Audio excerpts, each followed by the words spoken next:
আসন্ন সংসদ নির্বাচনে 232 আসনের প্রার্থীর নাম ঘোষণা করল বিএনপি। নির্বাচনের প্রার্থী হচ্ছেন খালেদা জিয়া ও তারেক রহমান।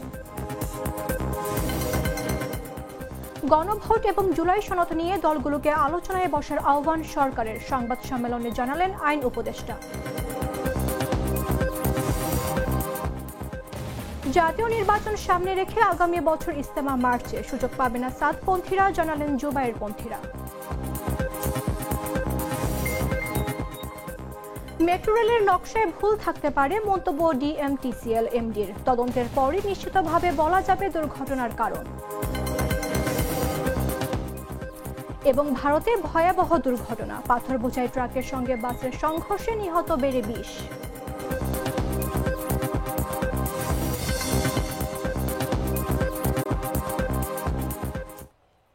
আমন্ত্রণ সন্ধ্যা 7টা নিউজে, আপনাদের সাথে রয়েছে আমি মামদুহা রাইসা। আজকাল সাধারণ খাবার এখন হবে অসাধারণ, প্রাণ স্বাদের মশলা, স্বাদ বাড়ায়, ঘ্রাণ ছড়ায়। ত্রয়োদশ জাতীয় সংসদ নির্বাচন সামনে রেখে 232টি সংসদীয় আসনে সম্ভাব্য প্রার্থীর তালিকা প্রকাশ করেছে বাংলাদেশ জাতীয়তাবাদী দল বিএনপি। সোমবার সন্ধ্যায় গুলশানে বিএনপি চেয়ারপারসনের রাজনৈতিক কার্যালয়ের দলের মহাসচিব মির্জা ফখরুল ইসলাম আলমগীর এই তালিকা প্রকাশ করেন। এর মধ্যে বগুড়া 7 ও দিনাজপুর 3 আসনে বিএনপির চেয়ারপারসন বেগম খালেদা জিয়া ও বগুড়া 6 আসনে ভারপ্রাপ্ত চেয়ারম্যান তারেক রহমানের নাম ঘোষণা করা হয়েছে। আনিসুজ্জামান খান বাবু, গাইবান্ধা 3 অধ্যাপক ডক্টর মোহাম্মদ মাইনুল হাসান সাদিক, গাইবান্ধা 4 মোহাম্মদ শামীম কায়সার, গাইবান্ধা 5 মোহাম্মদ ফারুক আলম সরকার, জয়পুরহাট 1 মোহাম্মদ মাসুদ রানা প্রধান, জয়পুরহাট 2 আব্দুল বারি, বগুড়া 1 কাজী রফিকুল ইসলাম, বগুড়া 3 আব্দুল মহিদ তালুকদার, বগুড়া 4 মোহাম্মদ মোশাররফ হোসেন, বগুড়া 5 মোহাম্মদ গোলাম মোহাম্মদ সিরাজ, বগুড়া 6 তারেক রহমান, বগুড়া 6 বগুড়া 7 বেগম খালেদা জিয়া, চাঁপাইনবাবগঞ্জ মোহাম্মদ 1 মোহাম্মদ শাহজাহান মিয়া, চাঁপাইনবাবগঞ্জ 2 মোহাম্মদ আমিনুল ইসলাম, চাঁপাইনবাবগঞ্জ 3 মোহাম্মদ হারুন রশিদ। গণভোট এবং জুলাই সনদের যেসব বিষয় নিয়ে রাজনৈতিক দলগুলো একমত হতে পারেনি তা নিজেরা বসে দ্রুত সমাধান করে সরকারকে জানানোর আহ্বান জানিয়েছে অন্তর্বর্তী সরকার। সোমবার দুপুরে উপদেষ্টা পরিষদের বৈঠক শেষে সংবাদ সম্মেলনে আইন উপদেষ্টা ডক্টর আসিফ নজরুল সাংবাদিকদের একথা বলেন। ফ্যাসিবাদ বিরোধী আন্দোলনের দীর্ঘদিনের মিত্র রাজনৈতিক দলগুলোকে স্বীয় উদ্যোগে নিজেদের মধ্যে আলাপ আলোচনা করে সম্ভাব্য দ্রুততম সময়ে, সম্ভব হলে আগামী 1 সপ্তাহের মধ্যে সরকারকে ঐক্যবদ্ধ দিক নির্দেশনা প্রদান করার আহ্বান জানানো হয়। এমন নির্দেশনা পেলে সরকারের পক্ষে সিদ্ধান্ত গ্রহণ অনেক সহজ হবে। বর্তমান পরিস্থিতিতে কালক্ষেপণের যে কোনো সুযোগ নাই, সেটাও আমাদের সবার বিবেচনায় রাখা প্রয়োজন। উপদেষ্টা পরিষদের সভায় 2026 সালের ফেব্রুয়ারির প্রথমার্ধে আগামী সংসদ নির্বাচন অনুষ্ঠানের বিষয়ে সরকারের সংকল্প পুনর্ব্যক্ত করা হয়। বাংলাদেশ সংকটময় মুহূর্তে দাঁড়িয়ে গণতন্ত্রের পথে কিভাবে হাঁটবে সেটা নির্ভর করছে আগামী নির্বাচনের ওপর, এমনটাই মন্তব্য করেছেন সিইসি এএমএম নাসির উদ্দিন।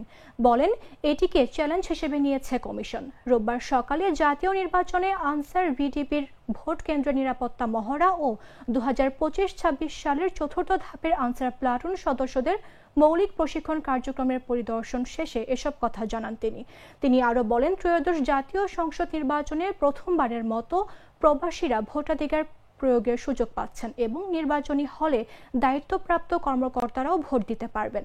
এ সময় ভোট কেন্দ্রের নিরাপত্তায় মহড়াকে স্বস্তির উল্লেখ করে দেশব্যাপী বাহিনীর বিশাল নেটওয়ার্ক কাজে লাগিয়ে যে কোনো অপপ্রচার রোধে উল্লেখযোগ্য ভূমিকা রাখার আহ্বান জানান তিনি।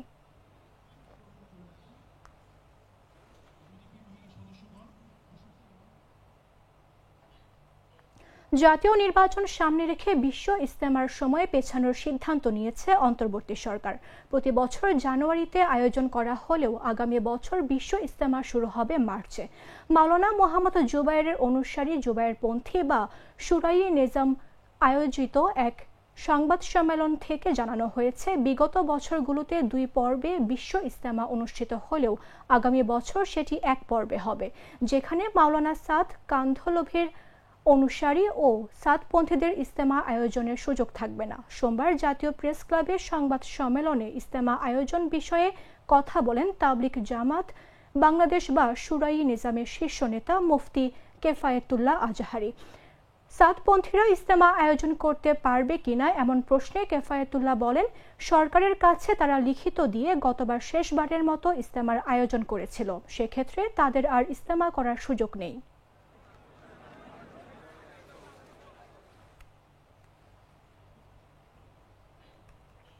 মেট্রো রেলের নকশায় ভুল থাকতে পারে, নিম্নমানের সরঞ্জাম ব্যবহার ঠিকমতো বুঝে না নেওয়া সহ বিভিন্ন কারণে সাম্প্রতিক দুর্ঘটনা ঘটতে পারে বলে জানিয়েছে ঢাকা মেস ট্রানজিট কোম্পানি লিমিটেডের ব্যবস্থাপনা পরিচালক ফারুক আহমেদ। তবে তদন্তের পরই নিশ্চিতভাবে দুর্ঘটনার কারণ বলা যাবে বলেও মন্তব্য করেছেন তিনি। সোমবার মেট্রো রেল প্রকল্প এবং এর পরিচালনার সার্বিক বিষয় নিয়ে সংবাদ সম্মেলনে এ তথ্য জানান তিনি। ফারুক আহমেদ বলেন, নিম্নমানের মালামাল ব্যবহার ঠিকমতো সব বুঝে না নেওয়া সহ নানা কারণে এই দুর্ঘটনা ঘটতে পারে, সেটা নিশ্চিতভাবে বলা যাবে তদন্ত হবার পর। বুঝে নেবার দায়িত্ব ছিল কনসালটেন্সি প্রতিষ্ঠানের, অদক্ষতার কারণে হয়তো সেখানে ঘাটতি ছিল। এছাড়া প্রয়োজন অনুযায়ী দ্রুত আরও 4-5 জন প্রকল্প পরিচালক নিয়োগ দেয়া হবে বলেও জানান তিনি।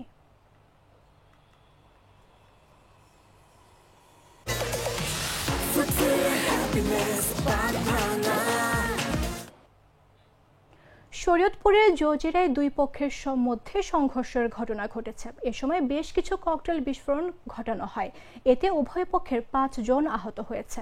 সোমবার দুপুরে উপজেলার নাওডোবা ইউনিয়নের লতিফ ফকিরের কান্দি এলাকায় এ সংঘর্ষের ঘটনা ঘটে।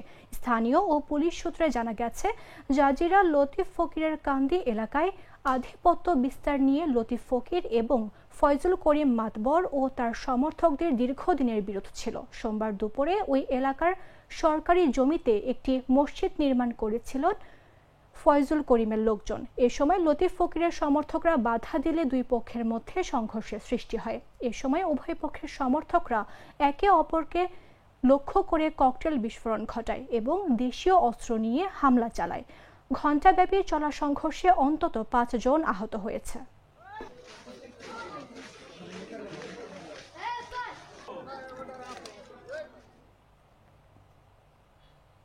কিশোর গ্যাং নির্মূল ও কিশোরদের সঠিক পথে ফিরিয়ে আনতে বিশেষ কর্মসূচি পরিচালনা করেছে পিরোজপুর জেলা ছাত্রদল। রোববার সকালে পিরোজপুর শহরের বিভিন্ন শিক্ষা প্রতিষ্ঠান ও আশপাশের এলাকায় এ কর্মসূচি পালন করা হয়। এ সময় ছাত্রদলের নেতাকর্মীরা স্কুল চলাকালীন সময়ে বাইরে আড্ডায় থাকা কিছু শিক্ষার্থীকে বিদ্যালয়ে ফিরিয়ে দেন এবং কিশোর গ্যাংয়ের জড়ানো থাকা বিরত থেকে পরামর্শ দেন। জেলা ছাত্রদলের সভাপতি সালাউদ্দিন তালুকদার কুমার এবং সাধারণ সম্পাদক মাহমুদ হাসান শাহিন সহ সংগঠনের বিভিন্ন পর্যায়ের নেতাকর্মীরা উপস্থিত ছিলেন। তারা বিভিন্ন স্কুল পরিদর্শন করে শিক্ষক ও অভিভাবকদের সঙ্গে কিশোর অপরাধ প্রতিরোধে সচেতনতামূলক আলোচনা করেন।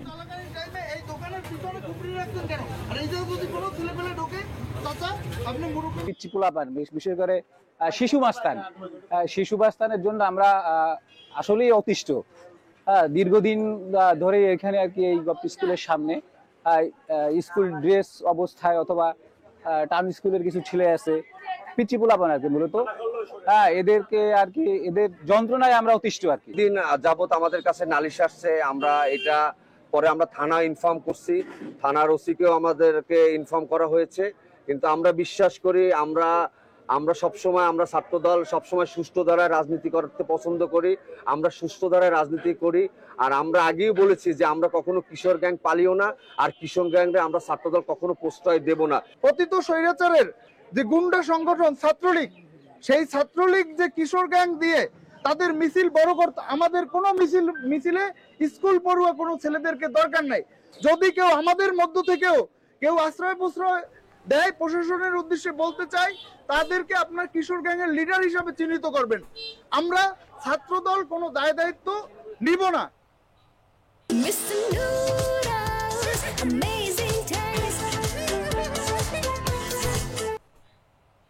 জানাবো আন্তর্জাতিক সংবাদ।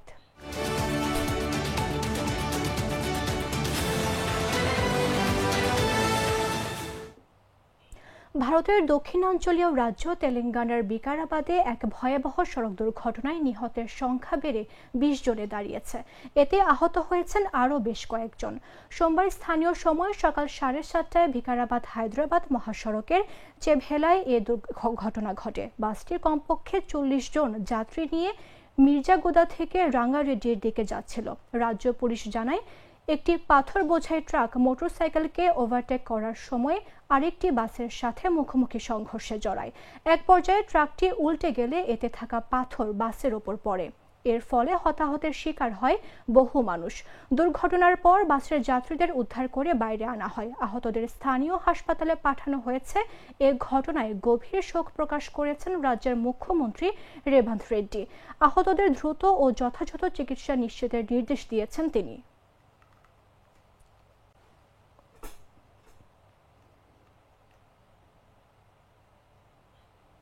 ইতালিতে পর্বতারোহণের সময় বরফ ধসে নিহত হয়েছেন 5 জার্মান পর্বতারোহী। নিহতদের মধ্যে রয়েছেন 17 বছর বয়সী এক কিশোরী ও তার বাবা।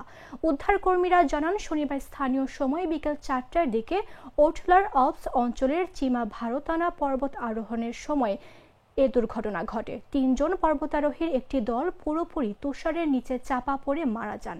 অন্যদিকে পৃথক একটি দলে থাকা বাবা ও মেয়ে তুষার ধসের তোড়ে ভেসে যান। প্রাণে বেঁচে যান আরেকটি দলের 2 পর্বতারোহী। তারা জরুরি বিভাগকে খবর দিলে শুরু হয় উদ্ধার কাজ। এর আগে স্থানীয় সময় শনিবার সন্ধ্যার আগেই 3 জনের মরদেহ উদ্ধার করা সম্ভব হয়। আর রোববার সকালে পাওয়া যায় বাবা মেয়ের লাশ।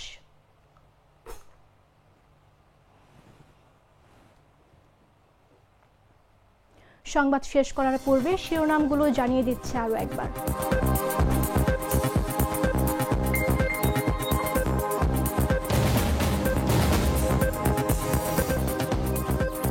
আসন্ন সংসদ নির্বাচনে 232 আসনের প্রার্থীর নাম ঘোষণা করল বিএনপি। নির্বাচনের প্রার্থী হচ্ছেন খালেদা জিয়া ও তারেক রহমান। গণভোট ও জুলাই সনদ নিয়ে দলগুলোকে আলোচনায় বসার আহ্বান সরকারের। সংবাদ সম্মেলনে জানালেন আইন উপদেষ্টা। জাতীয় নির্বাচন সামনে রেখে আগামী বছর ইজতেমা মার্চে সুযোগ পাবে না সাদপন্থীরা, জানালেন জুবায়ের পন্থীরা।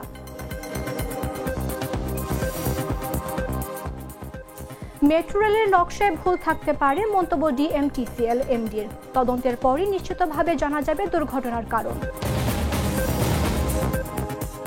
এবং ভারতে ভয়াবহ দুর্ঘটনা, পাথর বোঝাই ট্রাকের সঙ্গে বাসের সংঘর্ষে নিহত বেড়ে 20।